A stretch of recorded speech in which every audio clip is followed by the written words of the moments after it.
Kia ora Aotearoa, welcome whānau to the War on News! Your weekly sacred cow slaughtering assault on current affairs, beam live from the palatial Stratus news bunker, buried deep beneath the heart of the Greyland Republic. If this show was a Virginian earthquake, it would make Auckland's snowfall look like a blizzard. And tonight's political media crimes against President kill zone, another dead New Zealand SAS soldier. We need a new justification for occupying Afghanistan. I suggest the KFC Double Down Burger. The amazing disappearing unemployed youth trick. Phil Goff leadership crisis. No one wants the leadership. Plus this week's Sex in the Super City and the Wanker of the Week award. Leading the War on News this week, brothers and sisters, from our Another Thing Cameron Slater predicted that hasn't happened file, Cam lost his bike race against part-time Labour MP and full-time blogger Trevor Mallard. Cam predicted that he would kick Trev's ass in this bike race and ended up losing pretty badly. We can add this to a long list of things Cam predicts that have all been wrong. John Banks winning against Len Brown, Phil Goff getting rolled, Chris Carter's mother using a taxpayer's cell phone when she'd been dead for 12 years, Mana not forming, Phil Goff getting rolled, Mana not forming in time for the election, Phil Goff getting rolled, Hone losing the Tito Tokoro by-election, and another rumour about Phil Goff getting rolled. With such a failed track record, I can see why the mainstream media base so much of their ill-researched weekly news stories on Whale Oil's Twitter feed. Can we get back to the real issues, or do the mainstream media want to run Cameron's latest leadership rumour regarding Phil Goff as gospel again? Look at that! They do. Brothers and sisters, has anyone else noted that the anti-MMP group Vote for Change are simply becoming a prize giveaway game show?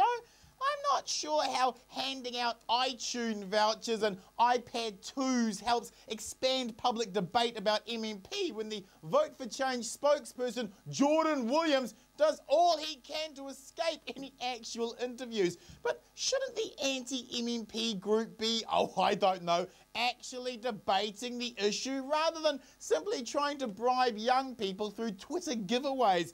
Ever since I outed one of their founding members as a white supremacist, their media campaign has resembled more like a Lotto Big Wednesday advert with more prizes to give away than The Price is Right, than a public information campaign discussing the merits of our electoral system. It's like entrusting game show contestants to conduct open heart surgery. Shouldn't we have a more adult discussion on this issue rather than a bribe-a-thon Vote for Change are currently conducting?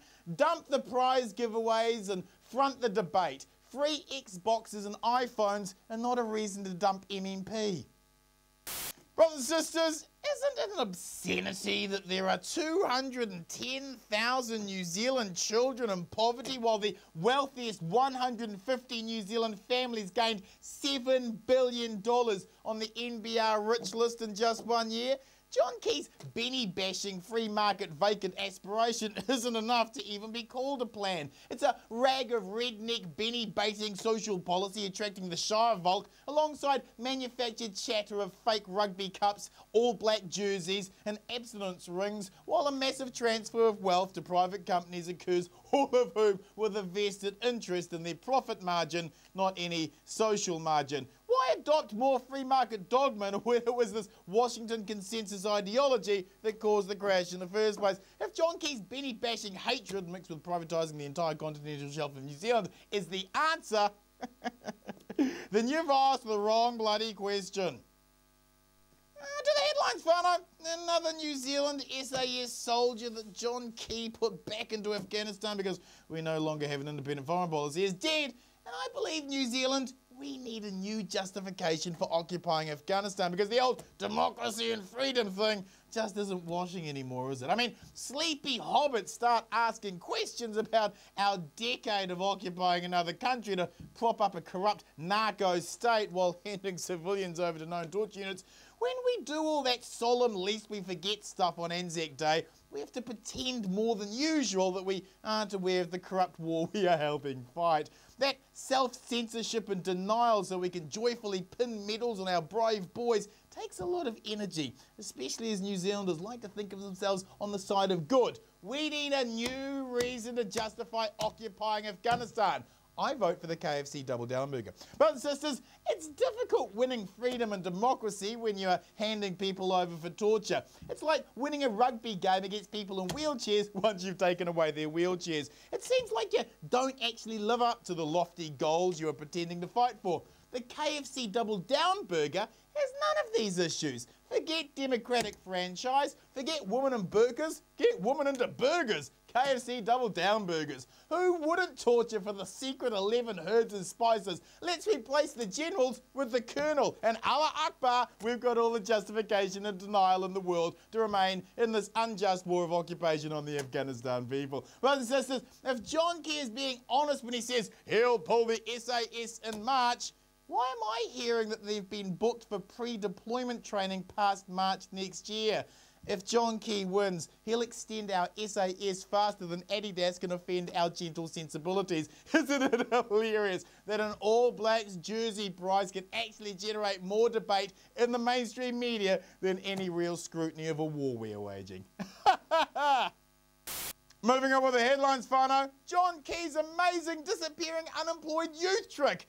So the 58,000 unemployed youth just don't exist now because John Key doesn't think there are that many unemployed youth. Since when the bloody hell did we base social policy decisions just on what pops into John Key's head? Surely he would need to provide some evidence that these 58,000 unemployed youth don't exist rather than hold his nose and run out of Parliament to escape questions on the issue. Come on! National are not even pretending to justify their record or actual plans for youth employment other than exploiting them with a youth wage that will actually end up with employers rushing to lay off older staff for younger, cheaper labour. Displacing unemployment from one age group to another is not a credible social policy. Bennett's new eligibility regime is throwing people off welfare regardless of circumstances. That's not beneficial for them or us as these tensions play out in our public social services. This farce of claiming to stop 16 and 17-year-olds from buying alcohol or tobacco by forcing them to sign up to a poverty identification card is Orwellian because 16 and 17-year-olds can't buy tobacco or alcohol. This is the beginning of private companies expanding into social welfare as National continue their privatisation agenda and subcontract their social obligations out to corporations. Paying a private company a bonus to get rid of a dirty, filthy Benny off their list is just pure social crucifixion. Overseas experience shows us these private companies are a rort, and having the power to cut off a person's benefit if they turn down a job has all the ingredients of enforceable cruelty. The message to every single unemployed young person watching this show is clear. Stop watching, because according to John Key, you don't exist.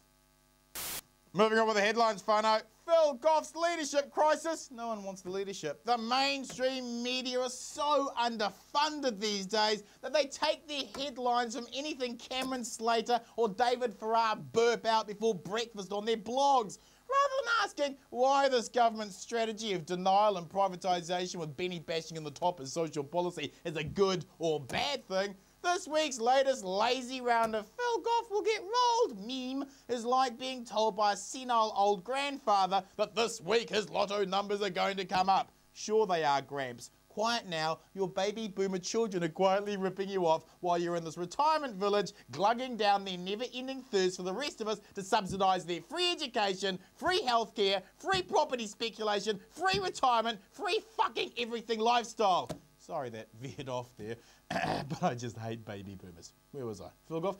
Phil Goff, right. Look, no one will roll Phil Goff because of before the election. This bullshit mystical collapse of the Labour vote is just right-wing nonsense based on cheap telephone polls with flawed methodology. Guy and bloody Espiner called Te Tokoro for Calvin Davis when Hone beat him by over 9%. I'm sick of the Phil Goff's going to get rolled, Phil Goff's going to get rolled, Phil Goff's going to get rolled mantra. What a load of crap. At least make up something that's mildly believable, like Phil Goff's going to be abducted by aliens, Phil Goff's going to be abducted by aliens, Phil Goff's going to be abducted by aliens. The economy is tanking. Austerity is here.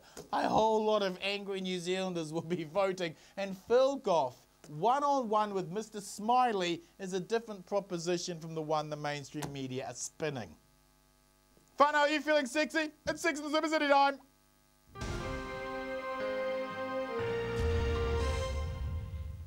So, beyond the manufactured World Cup chatter regarding Adidas fake rugby cups and every sperm is sacred abstinence plans that block real news discussion about the fact we have 210,000 New Zealand children living in poverty while the richest 150 families skip to the bank with 7 billion, shouldn't the mainstream media be asking much tougher questions about all the supposed gold at the end of the Rugby World Cup rainbow? Are the mainstream media muted in their criticism because they are all media sponsors and as such have a deeply vested interest in clapping along rather than questioning things?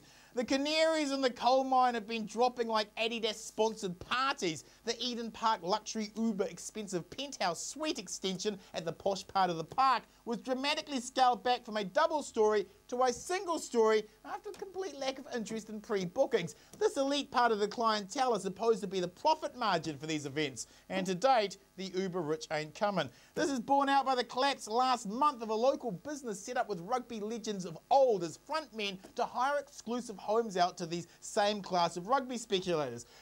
Add the appalling ticket sales to date alongside news that cheaper seats are being released because tour operators can't sell them, and increasingly it's looking less and less likely that the Rugby World Cup is going to be this vast money-making treasury we're hoping like hell it would be.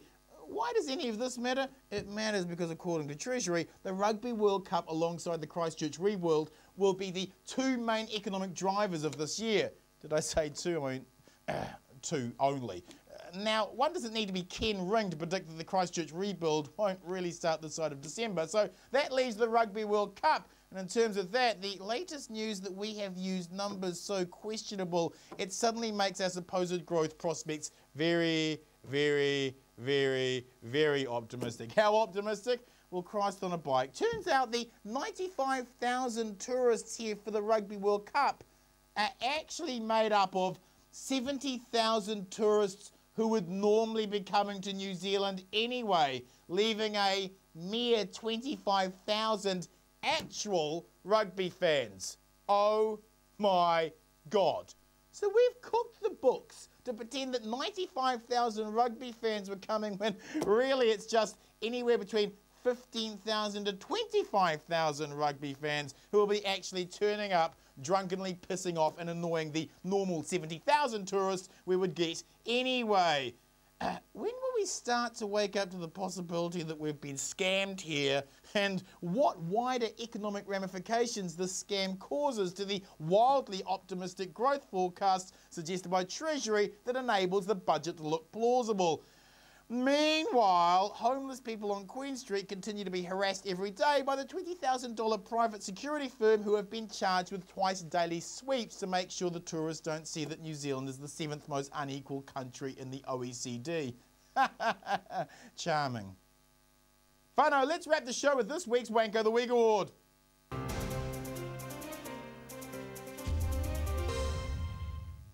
This week's Wanko of the Week, brothers and sisters, has to go to the way police have handled the Asperger's looter Cornelius Ari Smith Voorkamp.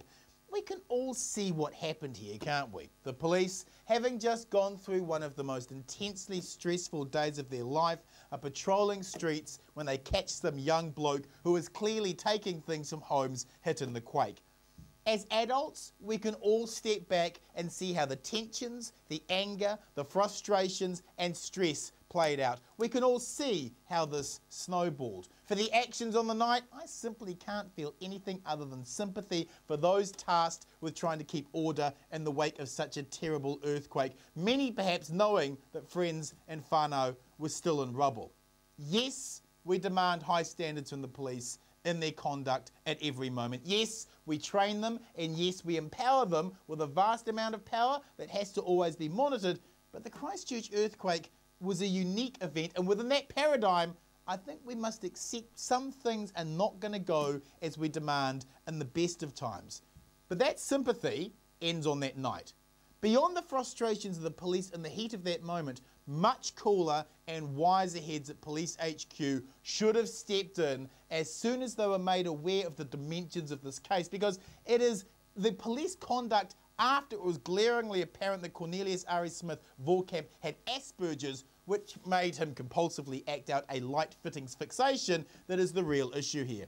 By denying him diversion, by holding him for 11 days, by then threatening the bloody media with legal action for highlighting the utter injustice they were committing by refusing to back down because of their misjudged loyalty to their frontline officers, the police have done themselves a terrible disservice on a day when many New Zealanders would hail them as heroes for their amazing handling of the earthquake. Real questions of police leadership must be asked in this case. To threaten the media for pointing out the brutal reality of what the police were doing to Cornelius Ari Smith Voorkamp after the fact is simply a step too far by the police. Our media are there to hold them accountable for their actions. For the police to turn on the media and threaten them with a legal investigation suggests a police force that has simply been given far too much power. Perhaps one positive out of this sorry mess will be a recognition that the power New Zealand police have been allowed under the get tough on crime crap has become way out of balance with the powers a police force should possess in a Western liberal democracy like New Zealand. That's it for tonight, folks. Don't forget Citizen A plays Friday, 8 PM, Freeview 21 and Sky 89. Follow me on my Citizen Bomber Twitter and Facebook site. It has all the shows posted up online and allows you to befriend other like-minded citizens for romantic news moments. Good night, New Zealand. You stay classy, Aotearoa. Righto.